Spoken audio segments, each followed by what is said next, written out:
Good afternoon, and welcome to another malignant version of Diatribes from the Voice of Doom. Now here's your malleable and manageable host, Voice of Doom.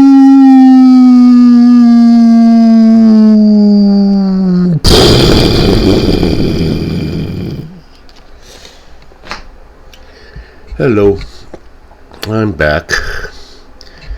And I thought I'd do another one because I like coming home from work and seeing all the likes and comments on my latest video, of which I get only one. But I appreciate because I'm batting 1,000 on likes. I've not had one video with any dislikes on it, so I'm doing good on that front. But on the other hand, I'm getting a little enfeebled because I was doing this diatribe, of which I'm talking about right now, and about 2/3 through, and I look up and I go, I'm not even recording right now. So that's where my mind's going, but that's my topic of the day. So I'm going to talk about the concept of being a handler or handling. Now that's been coming up more and more lately, this concept, because more and more of our stalwart politicians need to be handled for obvious reasons. But there is a macrocosm of handling where groups of people and races of people have been handled over the last course of history in one way or another. And sometimes these groups and races decide after a while that they don't want to be handled anymore, taken for granted, assumed that you are all in one group and you're all alike by racist entities. But that's one kind of handling. But I want to talk about other kinds of handling which we've seen. Now there's handling where a person is a celebrity and brings in so much income and probably supports an entourage and a group of people that are his backup people. They do not want to see this person suffer and go down in popularity or be canceled or be ostracized. So if this celebrity actually gets onto a public platform and says something that may be politically incorrect, then that celebrity immediately backpedals. And apparently this Neo guy, which I've never heard because I don't listen to new music much, and I don't know how new he is, but Neo means new, so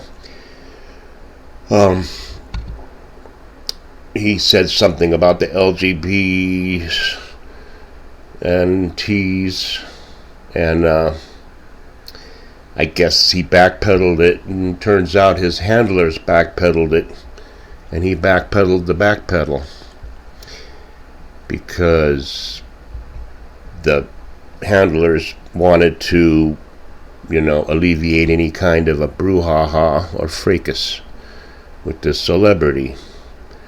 So that's one kind of handling. But let's go to the obvious handling of our stalwart politicians. Now, first of all, they're handled in general. Our politicians are only second or third tier leaders, maybe even fourth tier, as far as decision making goes. So our general political system is being handled by other people. That's obvious. But let's talk about individual handling. Now, there's been a preponderance lately of geriatric and feeble, demented people holding office or being elected to office.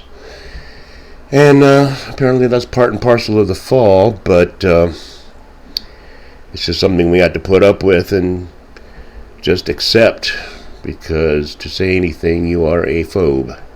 You are an old phobe, you're a feeble phobe, you're a phobe against people who've had strokes, you're a phobe against this or that or the other. You're a geriaphobe. Come up with that new one. Patent pending. So you're a gerontophobe if you say anything bad about these old, enfeebled mummies. So let's look at Dianne Feinstein, who came on the scene in 1908 and has been a very strong force in government ever since. She was part of the new wave of congresswomen, biological women at the time, that came into office, I believe, in 92. It's a big sweep of women. And Feinstein came in with Pelosi, of all people. They both came in together, and they're still here. And they are fossils, and they're corrupt to the bone, both of them. So they were real good for the country. Use the past tense because you may as well. Now, Feinstein is not able to hear or know what's going on, so she's being prompted by her handler. And I don't think that's even legal, but I guess they let him get away with it because she's a D. Let's go on.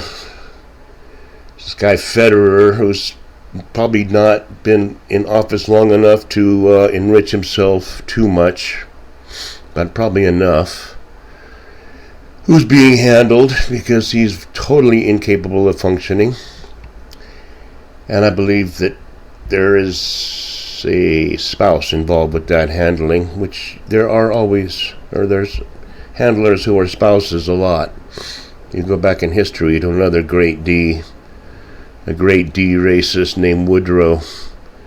Had a stroke, and they kind of downplayed it, and the wife kind of called the shots for about a year and a half. But see, things, don't change much.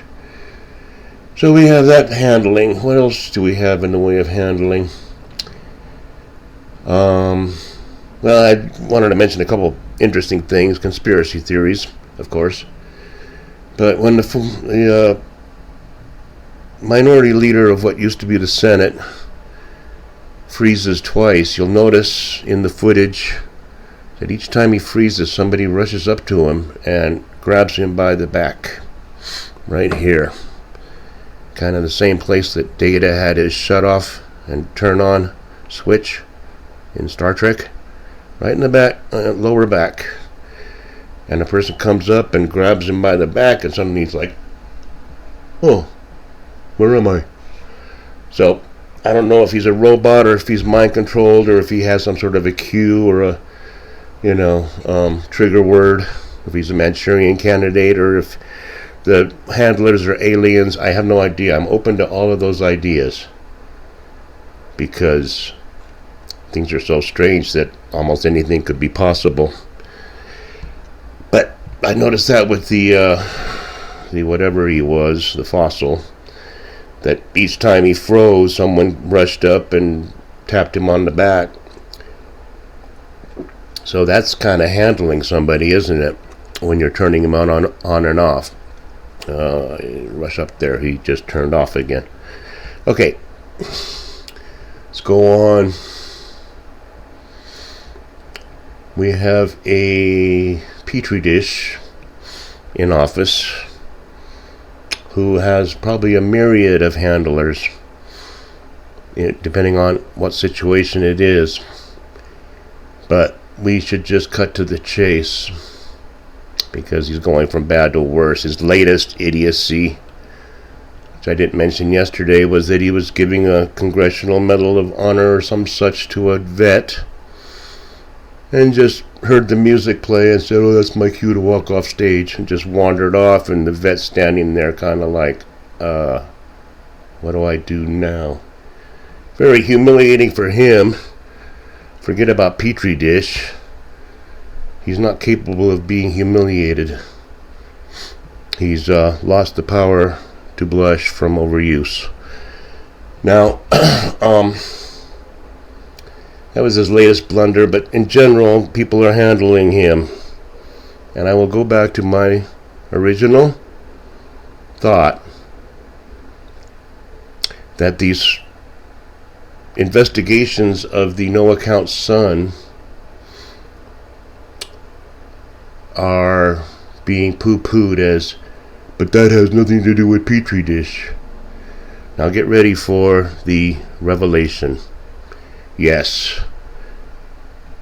I'll call him Hunter because I don't have a nickname for him. The no account son is the target. He's the handler, okay? There, I said it. You what? Look at the pictures of Petri dish. First of all, have you ever seen a so-called president's child hanging and clinging to their daddy as much as the no account son does? Every place Petri goes, the son follows. Every place that Petri travels to, the son is there on the plane. Every time Petri goes on a vacation, there's the son with him. Now, what the hell's going on? Is he like a 3-year-old who identifies as a toddler with his blanket and with his thumb in his mouth, clinging to his daddy's coattails, which is not good. You're clinging to the coattails of somebody who's going to fall down on the ground. Or, here's another possibility. Have you ever seen a lot of these pictures? A Petri dish with the no account in the background, standing there with his arm crossed like this, watching his alleged father, watching in a way that is like he's overseeing and supervising. Now let's face it, ladies and gentlemen, the no account son is the handler, and he is in charge of this country. And we all know his history. And we don't have to think twice about the corruption. But the fact is going after the no account is going after the big guy. He is the big guy. So I think I said some brilliant stuff there, and I'll leave it there. It's not as long as it could be, and I'm sure you're aching for me to go on. But it's stuff for you to think about, and I think it's all true. So, bonjour, mon amis.